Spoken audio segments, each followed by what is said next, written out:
Welcome back to our channel dear student. मैं देवेंद्र आपका channel the online बस्ता में स्वागत करता हूं।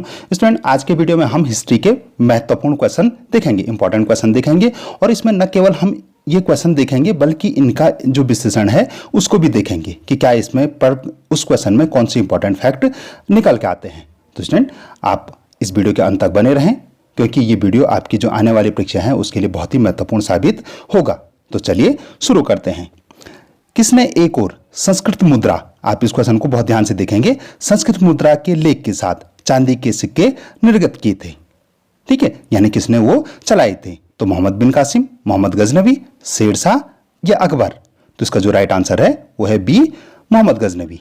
अब उसके बारे में क्या फैक्ट निकल के आते हैं? तो देखिए, भारतीय जो मुद्रा शास्त्र है, अगर आप मुद्रा शास्त्र पढ़ेंगे तो के इतिहास में मोहम्मद गजनवी द्वारा प्रचलित चांदी का सिक्का, कौन सा सिक्का चलाया था उन्होंने? चांदी का सिक्का चलाया था। उसका नाम क्या था? दिरहम था। ठीक है, वो अद्वितीय विशेषता रखता है। क्या विशेषता रखता है उसमें? वो एक द्विभाषिक इस्लामी सिक्का था जिसमें एक साइड अरबी थी और दूसरी साइड संस्कृत थी। तो इसलिए ये जो फैक्ट है, आप इस क्वेश्चन को न केवल इस क्वेश्चन को नोट करेंगे बल्कि जो इसमें जो विश्लेषण है, जो इंपॉर्टेंट फैक्ट है, इसको भी आप अवश्य नोट करेंगे। तो चलिए नेक्स्ट क्वेश्चन देख लेते हैं। क्वेश्चन नंबर 2 है कि निम्नलिखित में से किसने नागार्जुनी गुफाएं, आप ये ध्यान रखिए, कौन सी गुफाएं? नागार्जुनी गुफाओं को आजीविकों को दान में दिया था। नागार्जुनी गुफाएं हैं उनको आजीविकों को दान में दिया। तो किसने दिया था? कुणाल, दशरथ, इंद्रपलित और उपरोक्त में से कोई नहीं। तो इसका जो राइट आंसर है बी, दशरथ। तो जो दशरथ कौन थे? मौर्य शासक थे। उन्होंने आजीविका संप्रदाय के अनुयायियों को नागार्जुन पहाड़ी में 3 गुफाएं दान में दी थी। ठीक है, तो आप आई होप कि आपको ये क्वेश्चन अच्छे से समझ में आ गया। ठीक है, कि ये नागार्जुनी पहाड़ियां कौन थी, कहाँ थे, आजीविक कौन थे और उनको दान में क्यों दिया गया। तो ये भी आपने अपने जीके की कॉपी में नोट कर लिया होगा। तो चलिए क्वेश्चन नंबर 3 देख लेते हैं। क्वेश्चन नंबर 3 है, दिल्ली का कौन सा सुल्तान अशोक स्तंभ को दिल्ली लाया था?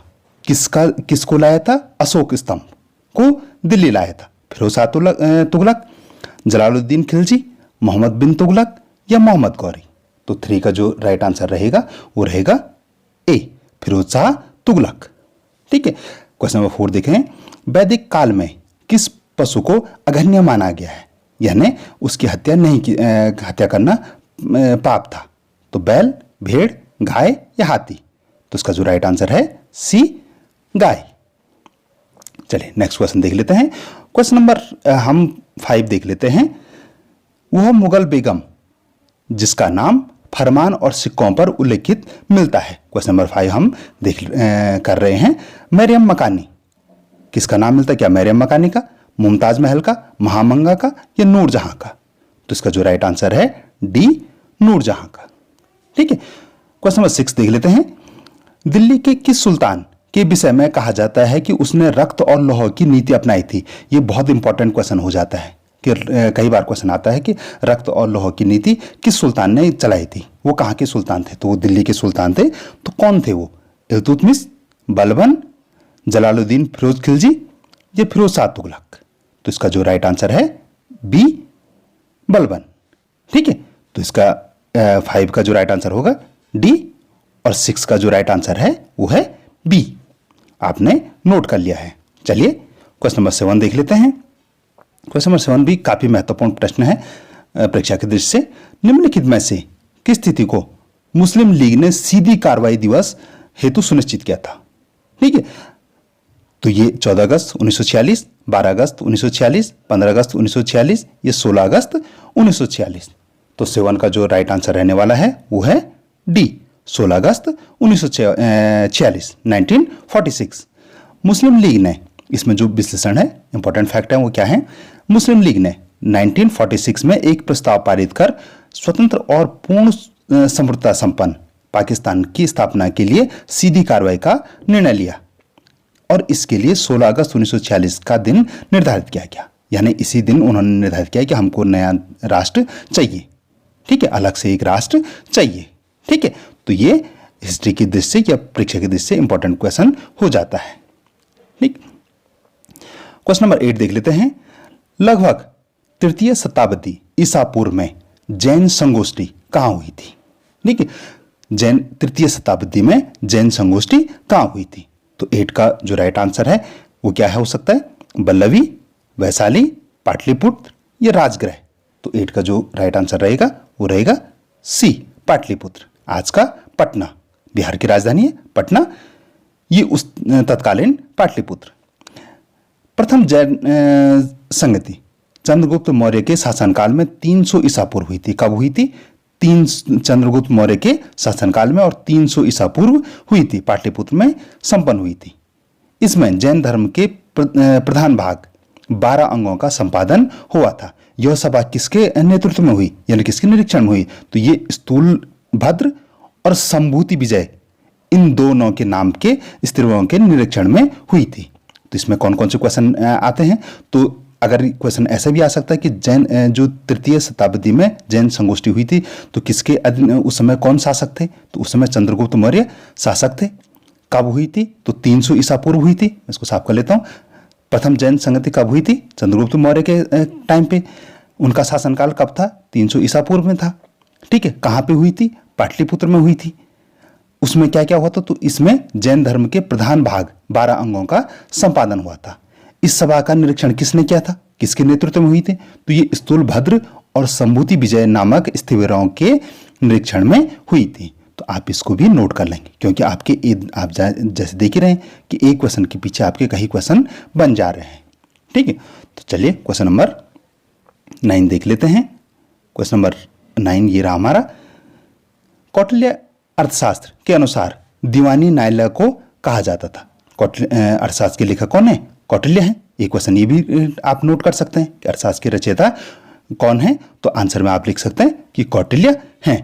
ठीक है। तो उन्होंने जो अर्थशास्त्र की रचना की थी उसमें दीवानी न्यायालय को क्या कहा उन्होंने? ठीक है, मैं साफ कर लेता हूं। परिहार, धर्मस्थली, कंटक शोधन, दंडाधिकारी। तो 9 का जो राइट आंसर रहेगा वो है बी, धर्मस्थली। क्वेश्चन नंबर 10 देख लेते हैं। महावीर ने निम्नलिखित में से कौन सा व्रत जुड़ा था? महावीर के समय कौन सा व्रत जुड़ा था? सत्य, अहिंसा, अपरिग्रह, ब्रह्मचर्य। तो 10 का जो राइट आंसर है वो है डी, ब्रह्मचर्य। ठीक है। आई होप कि आपको यहाँ तक अच्छे से समझ आ रहा है। स्टूडेंट, अगर आप यहाँ तक पहुँच गए हैं और आपको समझ में आ रहा है तो आपने अभी तक भी चैनल को सब्सक्राइब नहीं किया तो आप चैनल को अवश्य सब्सक्राइब कर दें। सब्सक्राइब का बटन आपकी स्क्रीन पे विजिबल है। ठीक है। और आपको समझ में आ रहा है तो आप वीडियो को लाइक करना भी न भूलें। तो चलिए क्वेश्चन नंबर 11 देख लेते हैं। भारत में प्रथम सांकेतिक मुद्रा का प्रचलन था। एक मुद्रा का जिक्र हमने पहले क्वेश्चन में भी किया था और एक ही भी है। भारत में प्रथम सांकेतिक मुद्रा का प्रचलन किया था। ठीक है। ये अखबार नहीं होगा, ये अकबर है। ठीक है। इसको आप सुधार लेंगे, अकबर। ठीक है। वो बाय मिस्टेक अखबार हो गया। अकबर ने, अलाउद्दीन खिलजी ने, बहलोल लोदी ने या मोहम्मद बिन तुगलक ने। तो 11 का जो राइट आंसर है वो है डी, मोहम्मद बिन तुगलक ने। ठीक है। इसको आपने सुधार लिया होगा। ठीक है। क्वेश्चन हम 12 देख लेते हैं। 1857 में प्रथम स्वतंत्रता संग्राम क्रांति संग्राम प्रारंभ कहां से हुआ था? ठीक है। सत्ता संग्राम नहीं, ये स्वतंत्रता संग्राम का प्रारंभ कहां से हुआ था? तो लखनऊ, मेरठ, झांसी या कानपुर। तो कहां से हुआ था? तो 12 का राइट आंसर ये है बी, मेरठ से। आपको मंगल पांडे शायद याद है। क्वेश्चन नंबर 13, प्राचीन मानव जाति है। तो प्राचीन मानव जाति आपने यहां पे देख लिया। ठीक है। प्राचीन, इसका जो राइट आंसर है ये है ए। चलिए क्वेश्चन नंबर हम 14 देख लेते हैं। अवध का अंग्रेजी साम्राज्य में विलय किस नीति से हुआ था? व्यक्तिगत नीति, युद्ध द्वारा, सहायता संधि नीति के द्वारा या कुशासित राज्य की घोषणा करके। तो इसका जो राइट आंसर है डी, कुशासित राज्य की घोषणा करके। निम्नलिखित में से सर्वप्रथम भगवत गीता का अंग्रेजी में अनुवाद किसने किया था? William Jones, Charles Wilkinson, Cunningham या जेम्स प्रिंसेप। तो 15 का राइट आंसर है बी, चार्ल्स विल्किंसन या विल्किंस, ऐसा करके बोलेंगे। ये भी काफी इंपॉर्टेंट क्वेश्चन है, कई बार पूछा गया है। ठीक। चलिए क्वेश्चन नंबर 16 देख लेते हैं। सिंधु घाटी की सभ्यता में लोग पूजा करते थे किस भगवान की पूजा करते थे? पशुपति की, इंद्र की, ब्रह्मा की या विष्णु की? तो 16 का जो राइट आंसर है वो है ए, पशुपति की पूजा करते थे। क्वेश्चन नंबर 17 देख लेते हैं। चंद्रगुप्त द्वितीय के समय में पशुपतों का एक महत्वपूर्ण केंद्र था। तो मथुरा, कौशाम्बी, त्रिपुरी या उदयगिरी? तो 17 का जो राइट आंसर होगा वो होगा सी, त्रिपुरी। ठीक है, चलिए आप, आई होप कि आप नोट करते जा रहे होंगे अपनी जीके की कॉपी में। चलिए क्वेश्चन नंबर 18 देख लेते हैं। भारतीय राष्ट्रीय कांग्रेस के लाहौर अधिवेशन 1929, यानी इसमें एक और क्वेश्चन बन सकता है कि भारतीय राष्ट्रीय कांग्रेस का जो लाहौर अधिवेशन कब हुआ? कई बार ये पूछा जाता है कि भारतीय राष्ट्रीय कांग्रेस के लाहौर अधिवेशन कब हुआ? तो ये 1929 को हुआ था, 1929 को हुआ था। तो इस प्रश्न में क्या है कि जो भारतीय राष्ट्रीय कांग्रेस के लाहौर अधिवेशन 1929 के अध्यक्ष थे, कौन थे? अबुल कलाम आजाद, राजेंद्र प्रसाद, सुभाष चंद्र बोस या जवाहरलाल नेहरू? तो 18 का जो राइट आंसर है वो होगा डी, जवाहरलाल नेहरू। ठीक है, तो आपने ये दो तीन क्वेश्चन बन गए उस पर। क्वेश्चन नंबर 19, सती प्रथा पर पाबंदी किसने लगाई? Lord Warren Hastings, Lord Curzon, Lord William Bentinck या लॉर्ड कैनिंग? तो 19 का जो राइट आंसर रहेगा वो है सी, लॉर्ड विलियम बेंटिक ने। ठीक, चलिए क्वेश्चन नंबर हम 20 देख लेते हैं। सर्वाधिक संख्या में हस्त कुठार हैंड, एक्स और क्लीवर प्राप्त हुए कहां से हुए? नवपाषाण काल में, निम्नपुरा काल में, मध्यपाषाण काल में या आदि ऐतिहासिक काल में? तो 20 का जो राइट आंसर है वो है बी, निम्नपुरा पाषाण काल में। ठीक है, क्वेश्चन नंबर 21 देख लेते हैं। बंगाल तथा बिहार में स्थायी बंदोबस्त लागू करने का श्रेय किसे है? ठीक है, बंगाल और बिहार में जो स्थायी बंदोबस्त लागू हुआ था उसका श्रेय किसको जाता है? तो जोड़कर जान को, लॉर्ड कॉर्नवालिस को, लॉर्ड रिपन को या लॉर्ड वेलेस्की को? तो 21 का जो राइट आंसर है वो है बी, लॉर्ड कॉर्नवालिस को। ठीक है, तो आपको आपने सभी क्वेश्चन नोट कर रहे होंगे और ये बहुत ही महत्वपूर्ण क्वेश्चन है आपकी परीक्षा में, इनमें से आने ही आने हैं। अगर हिस्ट्री में वैसे भी जानते हैं, अगर हिस्ट्री में अगर 100 नंबर का जीएस का पेपर है, जीएस या सेट का पेपर है, तो 100 में से 25 क्वेश्चन तो एसएसटी से आने ही आने हैं या हिस्ट्री से आने ही आने हैं। ठीक है, इतने तो आते ही आते हैं, प्रत्येक साल आते हैं। ठीक है, तो इसलिए ये बहुत ही महत्वपूर्ण हो जाते हैं। तो चलिए क्वेश्चन नंबर 22 देख लेते हैं हम। पानीपत का प्रथम युद्ध हुआ था, कब हुआ था? यह किसके साथ हुआ था? ठीक, इब्राहिम लोदी और बाबर और इब्राहिम लोदी के मध्य। किस किस के बीच में होता? बाबर और राणा सांगे के मध्य, शेरशाह सूरी और अकबर के मध्य, हुमायूं या इब्राहिम लोदी के मध्य। तो 22 का जो राइट आंसर रहेगा वो क्या है? 22 का राइट आंसर ए, बाबर और इब्राहिम लोदी के मध्य हुआ था। अब प्रश्न, ये एक प्रश्न आपके लिए होमवर्क होगा, या इसको आप कमेंट सेक्शन में बताएंगे कि पानीपत का प्रथम युद्ध कब हुआ, कब हुआ। और दूसरा क्वेश्चन रहेगा कि पानीपत के कितने युद्ध हुए। ठीक है, इसमें तो प्रथम लिखा है, तो क्या एक ही युद्ध हुआ? तो ऐसा तो नहीं हो सकता। क्या दूसरा युद्ध कब हुआ और तृतीय युद्ध कब हुआ? तो आप इसको भी कमेंट सेक्शन में बताएंगे। अगर आप क्वेश्चन नंबर 22 तक पहुंच गए हैं और आपने यहां तक नोट कर लिया तो आप यहां तक बताएंगे। ठीक है, वैसे विश्लेषण मैंने आपको बता दिया है कि पानीपत का प्रथम युद्ध 21 अप्रैल 1926 को दिल्ली के सुल्तान इब्राहिम लोदी और बाबर के बीच में हुआ था। तो प्रथम युद्ध का तो यहां से आपने नोट कर लिया, लेकिन जो द्वितीय युद्ध हुआ और जो तृतीय युद्ध हुआ वो किस डेट को हुए या किस सन को हुए और किन किन के बीच में हुए, आप इनके बारे में भी कमेंट सेक्शन में बताएंगे। ठीक है, चलिए क्वेश्चन नंबर 23 देख लेते हैं। क्वेश्चन नंबर 23 है, ऋग्वैदिक काल में निष्क किस अंग का आभूषण था? जो निष्क था वो किस अंग में पहना जाता था? तो आपने यहां पढ़ लिया, वैदिक काल में निष्क गले का आभूषण था, तो ये बी राइट आंसर हो गया। ठीक है, निष्क गले का आभूषण था। कई बार ये पूछा जाता है कि निष्क क्या है। ठीक है, निष्क कौन सा आभूषण है और कहां पहना जाता है और किस समय पहना जाता है? तो निष्क किस समय का आभूषण है? ऋग्वैदिक काल में। ठीक है, और कहां पहना जाता था? गले में पहना जाता था। ठीक है, चलिए क्वेश्चन नंबर 24 देख लेते हैं। पृथ्वीराज चौहान ने मोहम्मद गौरी को किस युद्ध में पहली बार पराजित किया था? पानीपत, तराइन, चंदावर, थानेश्वर। तो 24 का जो राइट आंसर है वो है बी, तराइन। तो तराइन का जो प्रथम युद्ध हुआ था वो कब हुआ था? यहाँ पे गलती हो गई, ठीक है, 1191 में हुआ था, 1991 में नहीं, इसको आप ठीक कर लेंगे। तराइन का जो प्रथम युद्ध हुआ था वो कब हुआ था, इसको आप नहीं नोट करेंगे। तराइन का प्रथम युद्ध 1191 में हुआ था, ठीक है, पृथ्वीराज चौहान और महमूद गौरी के बीच में हुआ था जो प्रथम युद्ध हुआ था। तो आप द्वितीय युद्ध कब हुआ था, ये भी एक क्वेश्चन आपके लिए बन गया, ठीक है। तराइन का प्रथम युद्ध 1191 में और तराइन का द्वितीय युद्ध कब हुआ था, तो आप ये भी कमेंट सेक्शन में बताएंगे। चलिए क्वेश्चन नंबर 25 देख लेते हैं। निम्नलिखित में से कौन सिंचाई कर लगाने वाला दिल्ली का प्रथम सुल्तान था? तो आंसर आपने देख लिया, फिरोज तुगलक, ठीक है, सी फिरोज तुगलक। तो उन्होंने जो नहर प्रणाली के निर्माण के बाद उलेमा की स्वीकृति के पश्चात सुसरू नामक सिंचाई कर लगाया था। कौन सा सिंचाई कर लगाया था? उसका नाम क्या था? सुसरू, ठीक है। कई बार क्वेश्चन आता है कि सुसरू नामक सिंचाई कर किस शासक के द्वारा लगाया गया? तो इसका आंसर है फिरोज तुगलक के द्वारा लगाया गया। चलिए क्वेश्चन नंबर 26 देख लेते हैं। क्वेश्चन नंबर 26 ये भी एक कंफ्यूजिंग क्वेश्चन है।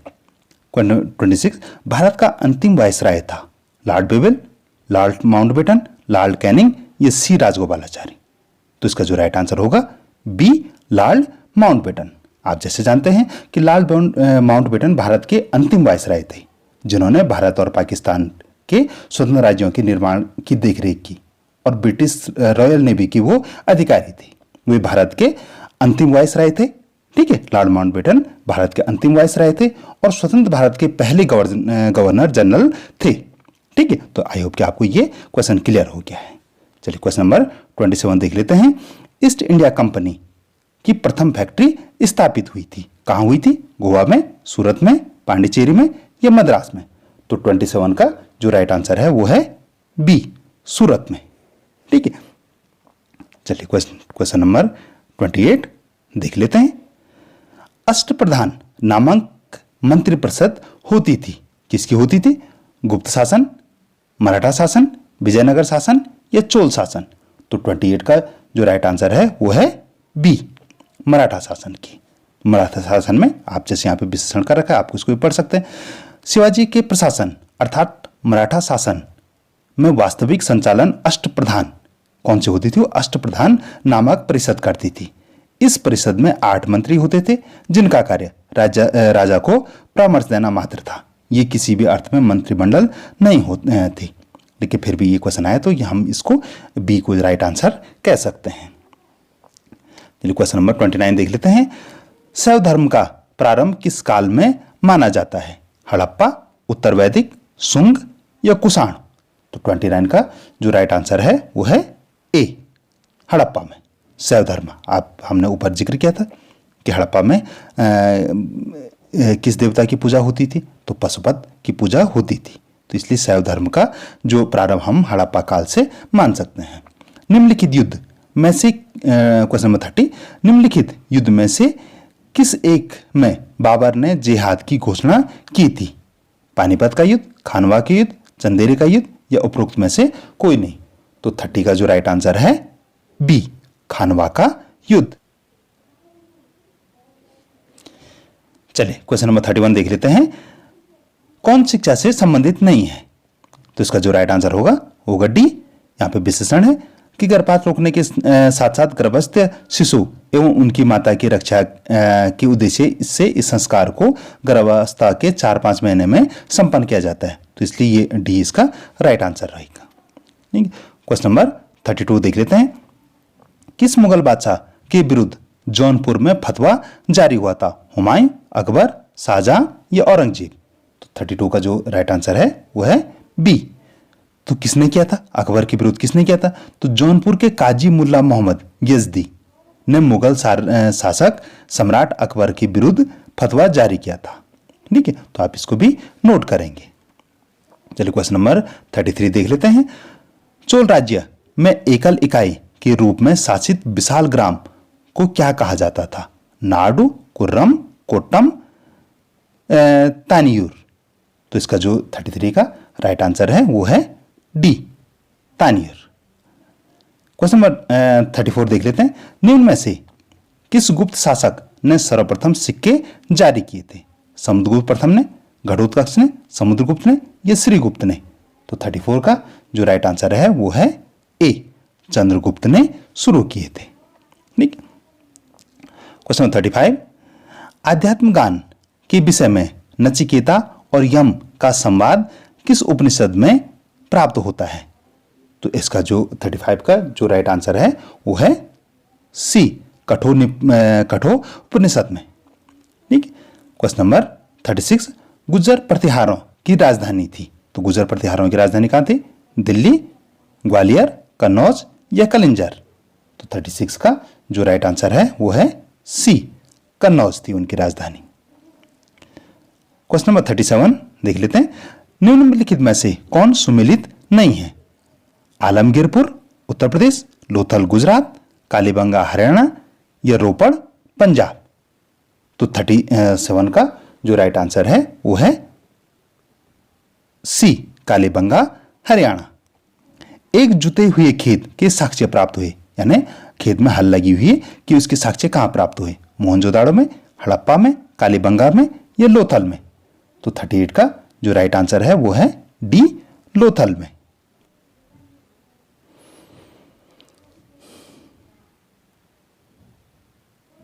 चलिए क्वेश्चन नंबर 39 देख लेते हैं। कृषकों की सहायता हेतु किस मध्यकालीन शासक ने पट्टा और कबूलियत की व्यवस्था प्रारंभ की थी? क्या वो अलाउद्दीन खिलजी, गयासुद्दीन तुगलक, फिरोज शाह तुगलक या शेरशाह? तो इसका जो राइट आंसर है वो है डी, शेरशाह ने। क्वेश्चन नंबर 40 और ये आज का हमारा अंतिम प्रश्न रहेगा। भारतीय संविधान का सर्वप्रथम संशोधन हुआ, ठीक है, ये बहुत ही महत्वपूर्ण प्रश्न है। तो कब हुआ? 1950, 1951, 1952, 1953? तो इसका जो राइट आंसर है वो है बी, 1951। तो डियर स्टूडेंट, ये था हमारा आज का वीडियो। आपको कितने प्रश्न समझ में आए, आपके कितने मार्क्स आ रहे थे, आप इसको कमेंट सेक्शन में बताएंगे।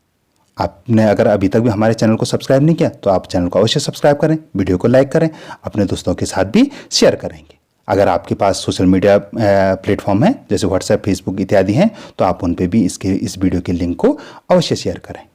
धन्यवाद।